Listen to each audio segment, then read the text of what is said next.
সকল ধরনের content creation হতে আয়কে করমুক্ত করার প্রস্তাব করছি।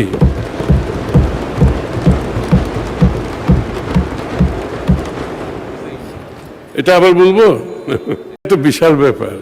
আমাদের দেশে যারা কন্টেন্ট ক্রিয়েট করে তাদের উপর যে ধরনের আয় কর ছিল সেটা সম্পূর্ণভাবে উঠিয়ে দেওয়া হয়েছে। কারণ আমাদের দেশের ইয়াং জেনারেশনরা এখানে এত ভালো করছে, এটা দেশের জন্য যেরকম উপকার, তারা বাইরের থেকে প্রচুর বৈদেশিক মুদ্রা নিয়ে আসতে পারবে। সরকার দেশের প্রতিটি ব্যক্তি ও পরিবারের জীবনযাত্রার মান উন্নতির লক্ষ্যে নিত্য প্রয়োজনীয় 7টি পণ্যের উপর উৎসে কর হ্রাসের একটি বড় জনমুখী পদক্ষেপ গ্রহণ করেছে।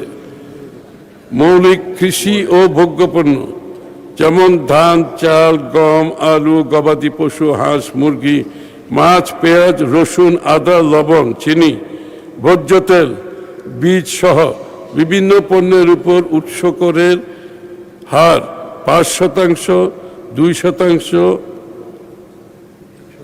1% হতে হ্রাস করে 0.5% করার প্রস্তাব।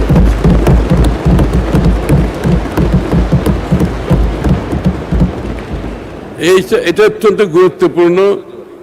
বস্তুতপক্ষে সমস্ত খাদ্যপণ্য যেগুলো আমাদের নিম্ন শ্রেণীর, মধ্যম শ্রেণীর জন্য দৈনন্দিন জীবনে তাদের জীবনযাত্রার মানের উপর চাপ সৃষ্টি করে, এইগুলো সবগুলো কমিয়ে দেওয়া হয়েছে মাননীয় স্পিকার।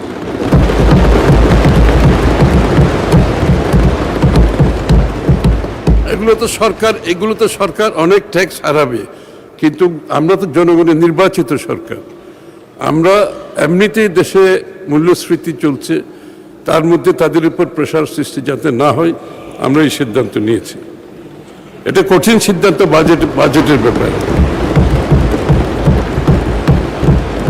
বিগত বছরগুলোতে দ্রব্যমূল্যের লাগামহীন ঊর্ধ্বগতিতে জনজীবনে যে নাবিশ্বাস উঠেছিল, তার বিপরীতে গণতান্ত্রিক সরকারের নির্বাচনী প্রতিশ্রুতি অনুযায়ী এই পদক্ষেপ আশা করি জনজীবনে স্বস্তি আনবে। সাধারণ জনগণকে স্বস্তি প্রদানের জন্য অন্যান্য যে সকল গুরুত্বপূর্ণ ক্ষেত্রে উৎসে কর হ্রাস করার প্রস্তাব করা হয়েছে তা এই মহান সংসদের নিকট উত্থাপন করছি মাননীয় স্পিকার।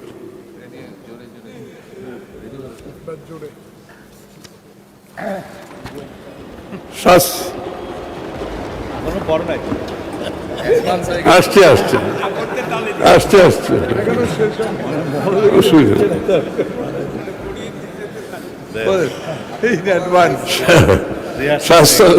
স্বাস্থ্য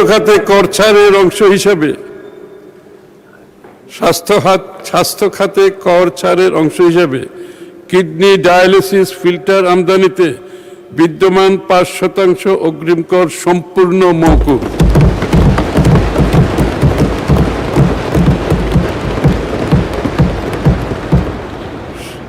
শারীরিকভাবে বিশেষ চাহিদা সম্পন্ন ব্যক্তিবর্গের ব্যবহারের জন্য আমদানিকৃত 15টি পণ্যের অগ্রিম আয়করের হার 2% থেকে 1% আনা হয়েছে। উৎস করের উচ্চ হারের কারণে স্বর্ণ ও স্বর্ণালঙ্কারের সরবরাহ এখনো অনানুষ্ঠানিক রয়ে গেছে। এটা ডার্ক মার্কেটে রয়ে গেছে সোনার বাজারটা।